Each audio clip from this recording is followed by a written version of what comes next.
You're not in a toxic relationship because they yell. You're in one because they don't.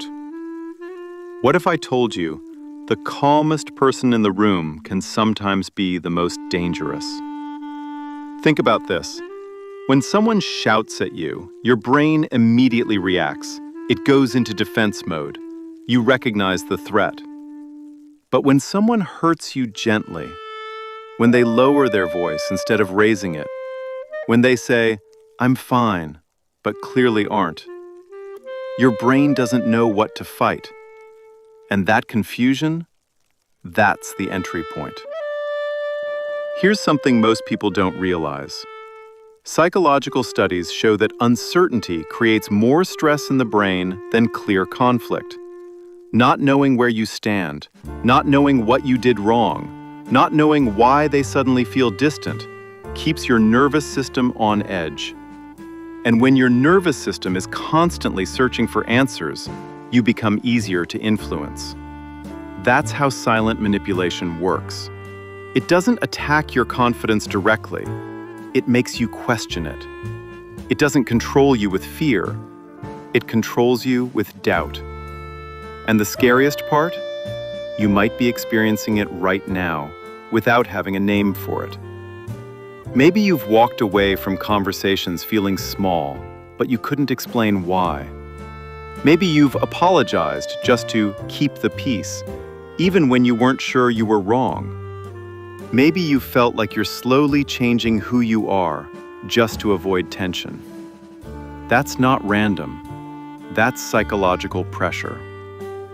Welcome to PsychoScope, where we break down the hidden patterns of human behavior so you can see what others miss. Today, we're exposing 7 silent manipulation tactics used in relationships. Tactics so subtle that most people mistake them for normal behavior. And I need you to stay with me, because some of these patterns don't look toxic at all.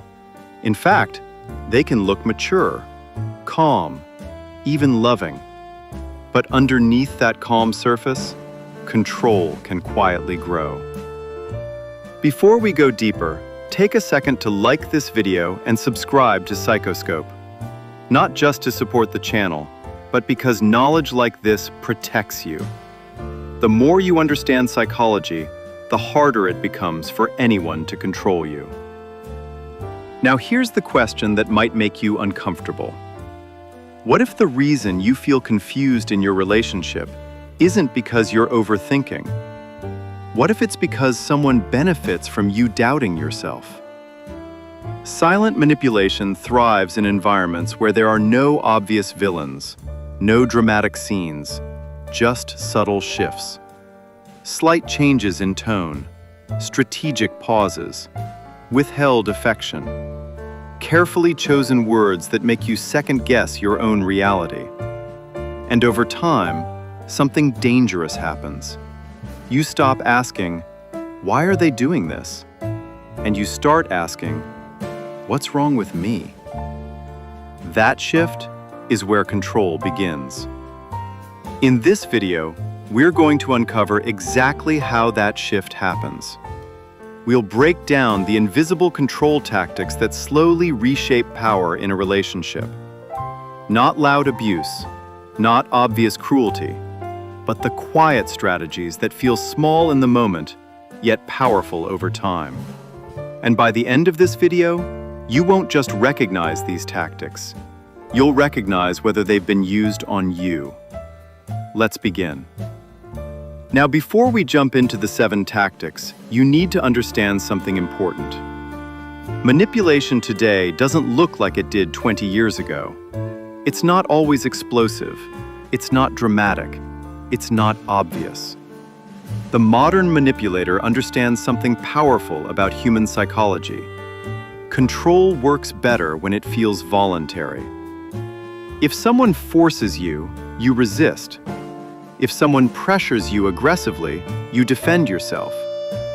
But if someone slowly guides your emotions, if they subtly shift your perception, you don't feel controlled. You feel responsible. And that's the invisible trap. Healthy relationships are built on clarity. You know where you stand. You can disagree without feeling punished. You can express emotions without fearing withdrawal. But in silently manipulative relationships, clarity disappears. Instead of direct conflict, you get emotional fog. Instead of open communication, you get subtle tone changes. Instead of honest boundaries, you get unspoken rules you somehow keep breaking. Over time, your brain starts working overtime. You begin analyzing every text, every pause, every facial expression. You replay conversations in your head at night, not because you're dramatic, but because your nervous system is trying to predict emotional safety. And here's the psychological truth. When unpredictability is introduced into emotional bonds, the brain becomes more attached, not less. That's why toxic bonds can feel stronger than healthy ones. Your brain starts chasing stability. It tells you, if I just say the right thing, if I just act better, if I just don't upset them, everything will be okay. And without realizing it, you begin adjusting your personality to maintain peace. That's not love. That's psychological conditioning. Silent manipulation works because it's gradual. It doesn't demand control all at once. It introduces small distortions over time, and each distortion feels too small to confront, until one day, you look back and realize you don't feel like yourself anymore. So now let's break down the first tactic. And as you listen, I want you to reflect, not emotionally, but objectively. Don't jump to conclusions, just observe patterns. The first silent manipulation tactic is the silent treatment, used as emotional punishment. Now, needing space is healthy. Everyone needs time to cool off. That's normal. But the silent treatment as manipulation is different. It's intentional, it's prolonged, and it's designed to make you feel anxious. Instead of saying, "I need time to think," they withdraw without explanation. They ignore messages. They reduce eye contact. Their energy shifts. And when you ask what's wrong, the answer is cold and vague. Nothing. But everything feels different. This tactic works because humans are wired for connection. When connection is suddenly removed, the brain reacts as if something is wrong. Studies show that social rejection activates the same neural pathways as physical pain. That's not poetic language, that's neuroscience.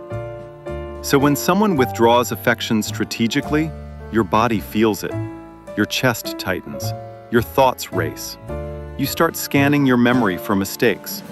What did I say? Did I upset them? Should I apologize? And here's the manipulation. Instead of them communicating the issue, you begin chasing reconciliation. You become the one fixing something you didn't clearly break. Over time, this creates a dangerous dynamic. They control connection. You control compliance. And slowly, you associate peace with pleasing them. That's why this tactic is powerful. It doesn't scream. It doesn't insult. It simply removes warmth until you adjust your behavior. And if you've ever felt desperate just to get back to normal, you've felt the psychological weight of emotional withdrawal. But this is only the beginning, because the next tactic is even more subtle. It doesn't remove connection, it distorts reality. And once reality feels unstable, control becomes even easier. Let's talk about gaslighting without raising a voice. Gaslighting without raising a voice is one of the most dangerous forms of silent manipulation because it doesn't look aggressive. There's no shouting, no obvious lies, just small, steady distortions of reality. It sounds like this. You're remembering it wrong. That's not what I said. You're too sensitive. You always overreact. Notice the pattern. The focus slowly shifts away from their behavior and onto your perception. In the beginning, it feels minor. Maybe it was just a misunderstanding. Maybe you did mishear them, so you let it go. But when it keeps happening, something changes inside you. You start questioning your memory. You start double-checking your reactions. You start editing your emotions before expressing them. Psychologically, this creates cognitive dissonance, the mental discomfort that happens when your experience doesn't match what someone else confidently tells you is true.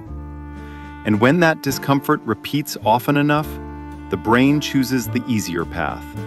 It chooses doubt. Not doubt in them, doubt in you. That's the shift. Because once you stop trusting your own perception, you become more dependent on theirs. You start asking, "Are you sure I'm not overthinking?" You start needing reassurance for things you used to feel confident about. And here's why this tactic is so effective. Calm delivery lowers your defenses. If someone screams, "You're crazy," you reject it. But when someone softly says, "I think you might be overreacting," your brain pauses. It considers it. And that pause is all manipulation needs. Over time, your confidence shrinks. You become more agreeable, not because you're weak, but because your internal compass has been shaken. Now let's move to the third tactic. And this one is emotionally confusing because it hides behind vulnerability. Playing the victim to avoid accountability. Every time there's conflict, the focus somehow shifts to their pain. You bring up something that hurt you, and suddenly they're the one feeling attacked. "I can't believe you think I'd do that. After everything I've done for you, I guess I'm just a terrible partner." Instead of addressing the issue, the conversation becomes about comforting them. And because empathy is natural, especially in close relationships, you respond with reassurance. You soften your complaint. You downplay your hurt. You apologize for bringing it up. The original issue disappears. Psychologically, this works because humans are wired to respond to distress signals. When someone appears emotionally wounded, your nervous system shifts into repair mode. It wants to restore harmony. But here's the problem. If every serious conversation ends with you comforting them instead of resolving the issue, accountability disappears. And without accountability, unhealthy patterns continue. Over time, you stop bringing things up, not because they're fixed, but because you don't want to trigger another emotional reversal. You learn that expressing your needs leads to guilt, so you suppress them. Now, the fourth tactic is even more powerful because it hijacks the reward system in your brain. Intermittent affection. Sometimes they're incredibly loving, attentive, warm, texting constantly, making you feel like the most important person in the world. And then suddenly, cold, distant, hard to read, no clear explanation. This unpredictability activates something called intermittent reinforcement. It's the same psychological principle that makes gambling addictive. When rewards are unpredictable, dopamine spikes higher. Your brain starts chasing the good version of them. You think, "If I can just get back to how things were last week." So you try harder. You become more accommodating, more patient, more careful. And when the affection returns, it feels intense, relieving, almost euphoric.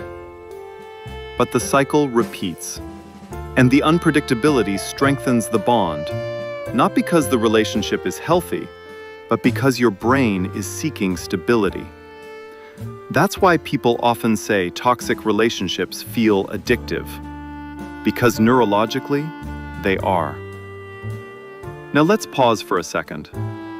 If any of these patterns feel familiar, don't panic. Awareness is power. The goal here isn't to label your partner as evil. It's to recognize dynamics, because patterns matter more than isolated moments. And the next pattern is one that slowly reshapes your world without you noticing. Subtle isolation. It doesn't start with, "Don't see your friends." It starts softer. "They don't really understand you like I do. I just feel like they don't respect our relationship. Why do you need to tell them everything?" At first, it sounds protective, caring, concerned. But gradually, you start sharing less with others. You cancel plans more often. You rely more on your partner for emotional support. And slowly, your outside perspective shrinks. Isolation increases dependency. When fewer voices are in your life, the one voice that remains becomes louder. And if that voice is also distorting reality, withdrawing affection, or playing the victim, you have fewer reference points to challenge it. This isn't always intentional, but the effect is powerful, because control grows best in isolation. And we're not done yet. The next tactic doesn't isolate you physically, it controls you emotionally, through guilt. Let's go deeper. Guilt manipulation is quiet, but it's heavy. It doesn't attack you, it burdens you. It sounds like this. "After everything I've done for you, I guess I just care more than you do. I would never treat you like that." Notice what's happening. The conversation is no longer about solving a problem. It's about making you feel morally wrong. And guilt is one of the strongest emotional levers in human psychology. We are wired to avoid being the bad person. When someone implies that we're selfish, ungrateful, or uncaring, our nervous system reacts quickly. We want to fix it. We want to restore balance. We want to prove we're good. So what do? You overcompensate. You cancel your plans. You ignore your own needs. You say yes when you want to say no. Not because you agree, but because you feel responsible for their disappointment. Healthy vulnerability sounds like, "That hurt me. Can we talk about it?" Guilt manipulation sounds like, "If you loved me, you wouldn't have done that." See the difference? One invites communication, the other pressures compliance. And when guilt becomes a regular response to your independence, your world slowly gets smaller. Your decisions become filtered through one question: will this upset them? That's not partnership. That's emotional control. Now let's move to the sixth tactic. And this one is subtle because it often hides behind humor. Micro-criticism. Small comments, tiny jabs, light sarcasm. "Oh, you're wearing that? You're cute when you try to be smart. Relax, I'm just joking." Individually, these comments seem harmless, but repeated over time, they chip away at something deeper: your self-esteem. Psychologically, repeated negative suggestions influence self-perception. The brain absorbs patterns. Even if you consciously brush it off, your subconscious records it. If someone constantly questions your decisions, your intelligence, your appearance, or your social skills, eventually you start questioning them too. And here's the manipulation. When you react, they minimize it. You can't take a joke. You're too sensitive. Now you're not only hurt, you're embarrassed for feeling hurt.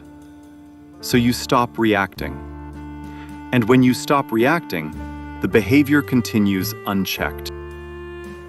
Over time, your confidence lowers just enough that you become more agreeable, less confrontational, more dependent on their approval. Because when your self-image weakens, external validation becomes more powerful. Now, the seventh and final tactic is the most invisible of all: shifting responsibility through emotional confusion. This happens when problems are never directly addressed. Conversations go in circles. You bring up something clear, and somehow it turns into something abstract. You say, "It hurt me when you canceled last minute." They respond, "Why are you always focusing on the negative? You're creating problems." The issue gets reframed. Now the problem isn't their action, it's your reaction. This creates a loop where you're constantly defending your emotions instead of resolving the behavior. And after enough cycles, you get tired. You think, maybe it's not worth bringing up. That exhaustion is not accidental. Emotional confusion drains resistance. And when resistance drops, control stabilizes. Now take a breath. If you recognized one or two of these patterns, that doesn't automatically mean your relationship is toxic. What matters is consistency, frequency, and intent. But here's the deeper question. Why do people stay? Why do intelligent, strong, capable people remain in dynamics that slowly shrink them? The answer is not weakness, it's psychology. First, intermittent reinforcement creates attachment. When affection is unpredictable, your brain becomes hooked on restoring it. Second, gaslighting reduces self-trust. And when you don't trust your perception, you hesitate to leave. Third, isolation reduces outside feedback. Without trusted voices reflecting reality back to you, doubt grows. And finally, hope. Hope is powerful. You remember the good days, the loving moments, the version of them that felt safe. And you hold on to the belief that if you just try a little harder, things will go back to that version permanently. But here's the truth. Healthy love does not require you to shrink. Healthy love does not punish you with silence. Healthy love does not make you question your sanity. The awakening begins the moment you stop asking, "How do I fix this?" and start asking, "Why am I the only one trying?" Recognition is the first step to regaining power. When you can name the pattern, it loses some of its control. When you trust your perception again, your confidence starts rebuilding. When you reconnect with friends, family, or even a therapist, clarity returns. You don't need to react with anger. You need to respond with boundaries. Clear communication, direct questions, firm limits. And watch what happens. Manipulation survives in vagueness. It weakens in clarity. If someone respects your boundaries, the relationship adjusts. If they escalate, deflect, or intensify the same tactics, that tells you everything you need to know. Before we close, I want you to reflect honestly. Which of these patterns have you normalized? Which ones made you uncomfortable while listening? Drop your thoughts in the comments. Not just to share your story, but because someone reading your experience might finally recognize their own. And if this video gave you clarity, share it with someone who needs to hear it. On PsychoScope, we don't just talk about psychology for curiosity. We talk about it for awareness. Because the moment you understand the game, you stop playing it unconsciously. You deserve a relationship where you feel safe, respected, and heard. And if silence has been controlling you, now you know how to break it.